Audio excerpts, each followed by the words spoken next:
शिव महापुराण में बेलपत्र के वृक्ष का बड़ा सुंदर भाव था।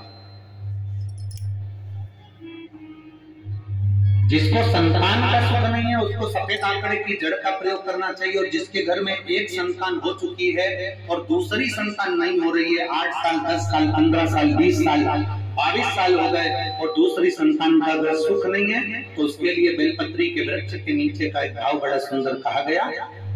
किसी भी सोमवार से आप ये प्रयोग करना प्रारंभ करें। 11 रुद्र होते हैं, 11 रुद्र होते हैं।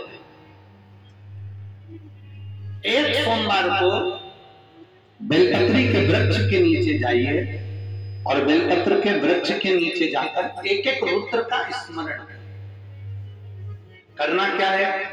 बेलपत्री के वृक्ष के नीचे जब आप जाएं तो बेलपत्र के वृक्ष के नीचे की ही मिट्टी का एक कुंड, आप लोग क्या कह सकते हैं यहाँ पर, हम क्या बोले उसको, जैसे मिट्टी का एक कटोरी बनाते हैं ना, क्या बोलते हैं उसको, कुंडी बना देते हैं मिट्टी की। बेलपत्री के वृक्ष के नीचे की ही मिट्टी, उसी मिट्टी का एक छोटा सा एक कुंडा बना मिट्टी।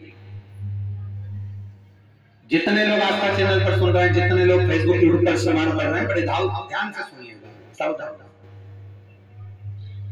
मिट्टी की कुंडी बनाई, उस कुंडी में जल समर्पित कर दिया और जल चढ़ाने के बाद में एक घी का दिया लगाकर वहीं पर थोड़ा सा मीठा, कुछ भी जो आपके पास में हो, घर में जो भी उस समय पर आपके साथ में हो, या तो दूध घर का मीठा हो, जैसे मावे का, खोए का हो या खीर हो, तो वहीं पर एक कटोरी में थोड़ा सा रख दीजिए और उस कुंडी में जो जल चढ़ाया गया है वहां पर उस बेलपत्री के वृक्ष के नीचे भगवान शंकर के 11 जो रुद्र हैं उसमें से एक एक रुद्र का आपको स्मरण करना।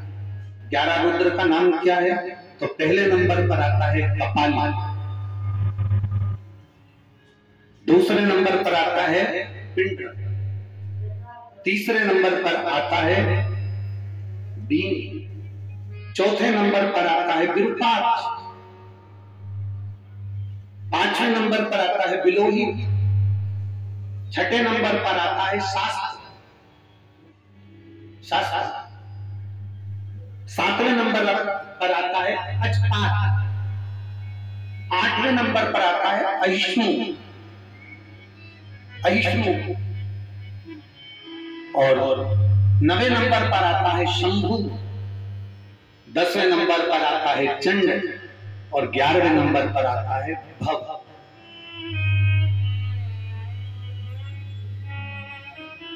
अगर अभी आप लोग नहीं लिख पाए हैं तो बाद में मोबाइल पर से कथा को पीछे खींचना, फिर उसमें से धीरे धीरे इसको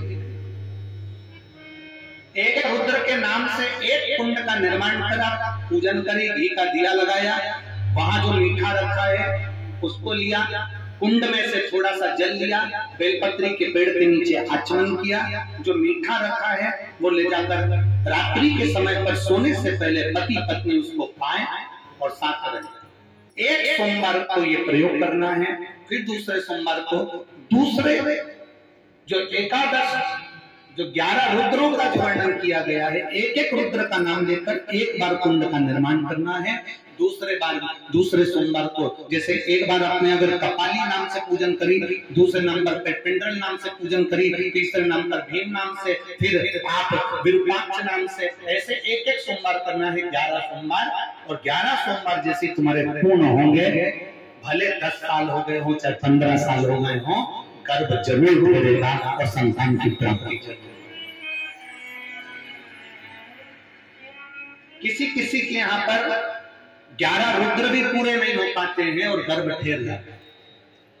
लगभग 4-5 रुद्र पूरे होते हैं और गर्भ ठेर जाते हैं। तो आप जो 11 रुद्र हैं इनका स्मरण कर कर भी भगवान शंकर से प्रार्थना कर सकते, भगवान शिव से प्रार्थना।